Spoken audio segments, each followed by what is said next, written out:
এখন সকাল ৬টা বাজে। আমি যাচ্ছি সীতাকুণ্ডের চন্দ্রনাথ মন্দিরে। তো সাথে থাকুন, ব্লগটা একটু বড় হয়ে যাবে। আশা করছি আপনারা সবাই দেখবেন। আমরা অপেক্ষা করছিলাম, বাস আসবে আমাদের জন্য একটা। তো আমরা ছোট্ট মতো একটা বাস ভাড়া করেছি, যেটা আমাদেরকে নিয়ে যাবে আবার নিয়ে আসবে। সাথে ছিল আমাদের কয়েকজন দিদিরা, তাদের বাচ্চা, আর আমার ছোটো বোন, তার বাচ্চা, আমার ফ্যামিলি। তো আমরা ৬টায় উঠেছি। রাস্তা একদম ফ্রি ছিল, সেজন্য হয়তো 8:30টার মধ্যেই পৌঁছে গেছি সীতাকুণ্ড মন্দিরের কাছে।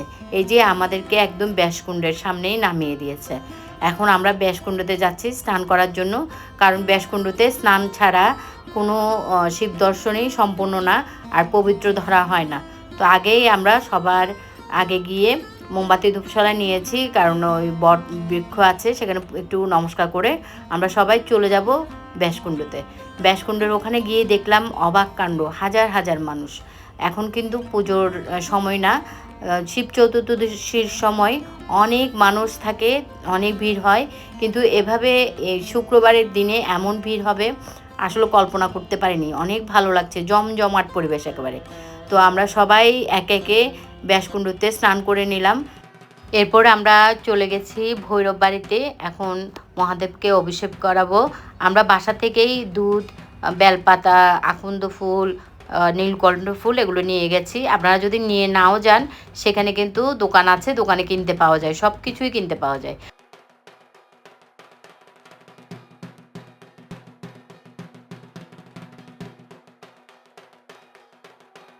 এই মহাদেব যেন আমাদের সকলের মঙ্গল করেন, বাংলাদেশটাকে একটু শান্তি সমৃদ্ধ করেন। তো আমাদের পরিবারের সকলেই ভালো থাকুক, আর এখানে আপনারা যারা দেখছেন তাদেরও মঙ্গল করুক, এই কামনা করে আমরা মহাদেবের অভিষেক করে বেরিয়ে আসলাম। সামনেই দোকান আছে, এখানে সব নিরামিষ খাবার পাওয়া যায়। একটু নিরামিষ নাস্তা করে আমরা উঠে যাব চন্দ্রনাথের উদ্দেশ্যে। আর যদি কারো যাতায়াতের কোনো প্রশ্ন থাকে, কিভাবে আসা যায়, তাহলে জানাবেন কমেন্টস বক্সে। আমি কিন্তু অবশ্যই জানাতে চেষ্টা করব। তো আপনারা বাংলাদেশের যে প্রান্তেই থাকেন, প্রথমে আপনাদেরকে চট্টগ্রামে চলে আসতে হবে। চট্টগ্রামে এসে চট্টগ্রামের নতুন রেল স্টেশন থেকেই কিন্তু সীতাকুণ্ডের বাস পাওয়া যায়। সেই বাস ধরেই সীতাকুণ্ডে আসবেন, 45 টাকা নেয়। সেখান থেকে সিএনজি পাওয়া যায়, সিএনজিতে জনপ্রতি 30 টাকা করে নেয়। আর যদি সিএনজি রিজার্ভ করেন, তাহলে তো একেবারে ব্যাসকুণ্ডের সামনেই নামিয়ে দেবে। এরপরেও যদি কোনো জানার কিছু থাকে, তাহলে কিন্তু অবশ্যই জানাবেন, আমি চেষ্টা করব আপনাদেরকে সাহায্য করার। তো আমরা নাস্তা খেয়ে এই যে উঠে এসেছি, এখন চন্দ্রনাথের উদ্দেশ্যে রওনা দিয়েছি। একটু হাঁটার পর আমরা দেখলাম শম্ভুনাথের প্রধান ফটক। এখান দিয়ে ঢুকলেই কিন্তু ভবানী মন্দিরও পাওয়া যাবে। তো আমরা এখন দর্শন করব না, আমরা ফেরার পথে কিন্তু দর্শন করব। বাংলাদেশের চট্টগ্রামের সীতাকুণ্ডে অবস্থিত চন্দ্রনাথ মন্দির। এটি সুপ্রাচীন এবং জাগ্রত হিন্দু তীর্থস্থান, যা চন্দ্রনাথের পাহাড়ের চূড়ায় অবস্থিত। এটি একটি পবিত্র শক্তিপীঠগুলোর মধ্যে অন্যতম, যেখানে দেবী সতীর দক্ষিণ হস্তের বাহু পড়েছিল বলে বিশ্বাস করা হয়। নেপালের এক রাজা কর্তৃক প্রতিষ্ঠিত এই মন্দিরটি 600 থেকে 800 খ্রিস্টাব্দের মধ্যে নির্মিত হয় বলে ধারণা করা হয়, এবং এইটি শতাব্দীর পর শতাব্দী ধরে সনাতন ধর্মাবলম্বীদের কাছে অত্যন্ত ভক্তিভাজন। তো একজন সাধু সন্ত পেয়েছিলাম, উনি আমাদেরকে তিলক কেটে দিচ্ছিলেন। অনেক ভালো লাগছিল। তিলক কাটার পর মনটা একদম ফুরফুরে হয়ে গেছে, শরীর হালকা হয়ে গেছে, মনে হচ্ছে এখন মানে এক লাফেই ওই চন্দ্রনাথ পাহাড়ের উপরে উঠে যেতে পারবো। তো উঠছিলামও তাই। পথের মধ্যে অনেক দাদু দিদাদেরকে পাচ্ছিলাম, ওনারা আসলে মানসিকভাবে টেনশনে পড়ে গেছেন যে উঠতে পারবেন কি না। আপনারা যারা আমার এই ভিডিওটা দেখবেন, যদি কখনো উঠেন শম্ভুনাথের উদ্দেশ্যে, তো এরকম বয়স্ক লোকজন যদি দেখেন, একটু তাদেরকে সাহায্য করবেন। তাদের মানসিকভাবে সাপোর্টটা অনেক দরকার। এখানে আসলে শারীরিক শক্তির কোনো প্রয়োজন নাই, আমি যতটুকু বুঝলাম। এখানে আমি অনেকবারই উঠেছি এর আগেও, এবারও উঠলাম। এখানে হচ্ছে শারীরিক শক্তির চেয়ে মানসিক শক্তিটা খুব প্রয়োজন। তো বয়স্ক দাদু দিদা এদেরকে দেখলে মানসিকভাবে একটু হেল্প করবেন, বলবেন যে বেশিক্ষণ লাগবে না, আর 15 মিনিট আর 10 মিনিট, এভাবে কিন্তু এদের একটু সাহস সঞ্চয় করলে ওনারা খুব দ্রুত উপরের দিকে উঠে যেতে পারবেন। তো তো আমরাও উপরে উঠে যাচ্ছিলাম, সাথে দেখছিলাম অনেক বানর সেনারা। 12টার মধ্যে গেলেই এই বানর সেনাদের আপনারা দেখতে পাবেন। ওরা কিন্তু কারো কোনো ক্ষতি করছে না, ওরাও বসে বসে সব দর্শনার্থীদের দেখছে, কেননা দর্শনার্থীরা একটু খাবার টাবার কিনে দেয়, সেগুলো ওরা খায়। তো আমরাও বানরদেরকে একটু কলা টলা কিনে দিয়েছিলাম। আমি দেখে অবাক হলাম যে বানররা একদম মানুষের মতো আচরণ করে।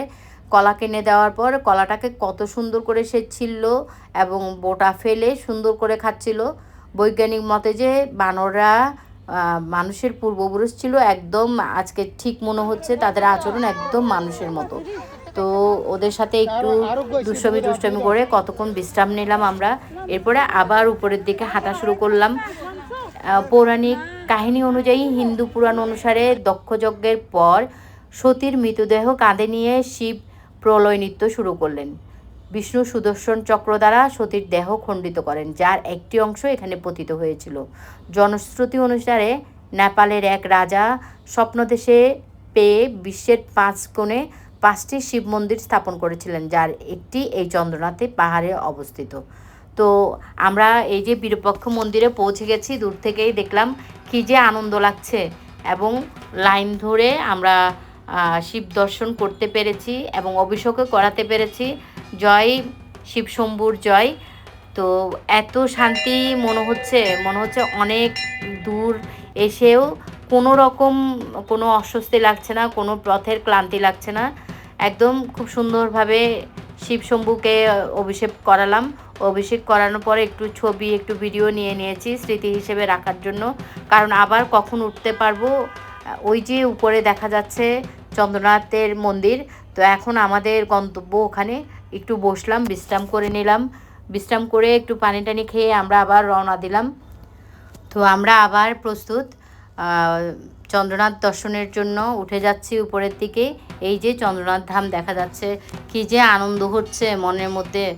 তো সবাই লাইন ধরে শিবশম্ভুকে অভিষেক করানোর জন্য দাঁড়ালাম এবং ফাইনালি অভিষেকও করিয়ে ফেলেছি। কেউ জল দিয়ে, কেউ দুধ দিয়ে, যার যেরকম মনের আশা ছিল, এবং ফল দিয়ে অভিষেক করানোর পর একটু ছবি একটু ভিডিও করে রাখলাম, কারণ এগুলো জীবনের স্মৃতি হয়ে থাকবে। আবার কখন আসতে পারবো তার তো কোনো ঠিক নাই। তো আমার হাজব্যান্ড দেখেন ওই লাঠিগুলো নিয়ে এসে নাকি যুদ্ধ চর্চা করছে, আর আমি চারিদিকে ঘুরে ঘুরে দেখছিলাম। এত সুন্দর ভিউ। প্রতি বছর ফাল্গুন মাসে শিব চতুর্দশীতে এখানে বিশাল মেলা বসে, অর্থাৎ ফেব্রুয়ারি মার্চের দিকেই এই শিব চতুর্দশী হয়। এখানে দেশ বিদেশ থেকে অনেক হাজার হাজার পুণ্যার্থী কিন্তু আসে, আর সেজন্য একটা মেলা কমিটি আছে, অনেক সুন্দর করে মেলা কমিটির আয়োজন করা হয় এবং সুরক্ষার ব্যবস্থাও কিন্তু করা হয়।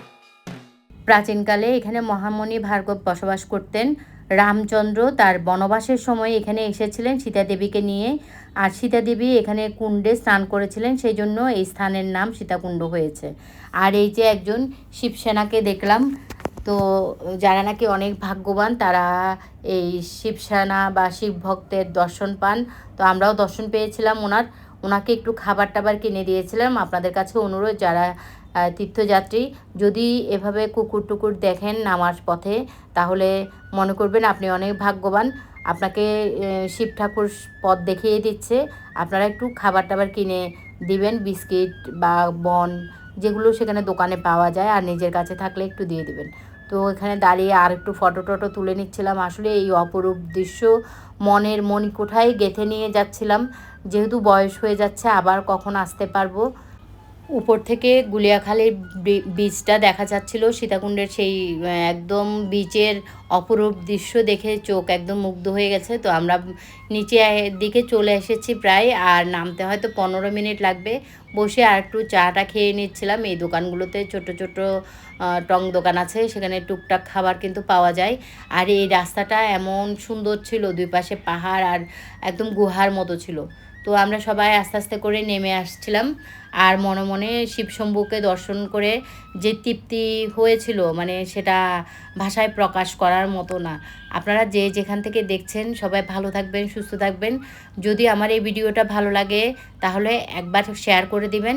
এর পরবর্তীতে কিন্তু আমার ভবানী মন্দির আর শম্ভু মন্দিরের দর্শনের ভিডিও আসবে, কষ্ট করে একটু দেখবেন।